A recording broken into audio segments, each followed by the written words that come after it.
President Obama says the terror attack in San Bernardino, California shows terrorism is in a new phase. In a primetime speech last night, he said America will overcome the threat. The president's address was his first from the Oval Office in 5 years. He laid out his plan to defeat ISIS, also known as ISIL. He also urged Americans to remember the country's values.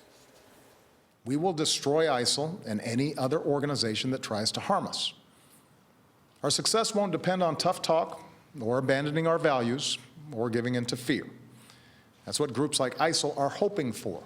We cannot turn against one another by letting this fight be defined as a war between America and Islam.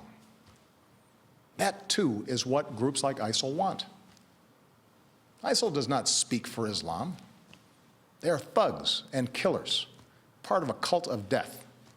And they account for a tiny fraction of more than 1 billion Muslims around the world, including millions of patriotic Muslim Americans who reject their hateful ideology. Major Garrett is at the White House, and he has new insight on why the president spoke last night. Major, good morning.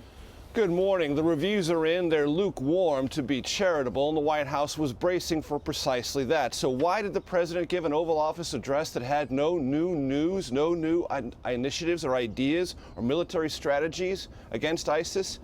Well, the genesis of this speech started Saturday here at the White House. After the president met with his national security team, it was the consensus that this administration was losing control, losing grip on the entire national conversation about ISIS. And the president needed to get involved in that conversation to try to accomplish 3 things. First, to convey to the nation that the campaign against ISIS is more muscular and more aggressive. There are more U.S. bombing runs. The British are now bombing into Syria. There are troop commitments from Germany, and there is much greater intelligence sharing with the French.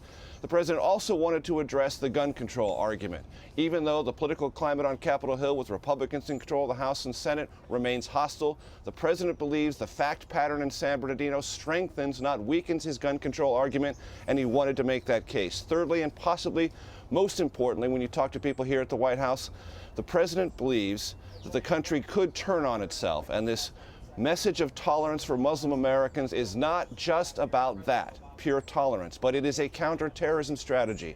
The president believes it is crucial that this country maintain good, solid working relationships with the Muslim community in this country, not just as a matter of tolerance, but as a matter of counterterrorism success, being able to detect, infiltrate, and potentially stop terrorist attacks before they start.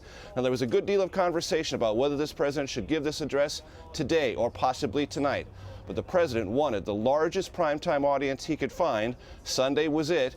He knows the reviews are tepid, but this president has long relied on speeches and ignored short-term analysis to play what we always talk about here at the White House as President Obama's long game, whether it's rhetoric or strategy to defeat ISIS. Gail? All right, Major, thank you very much.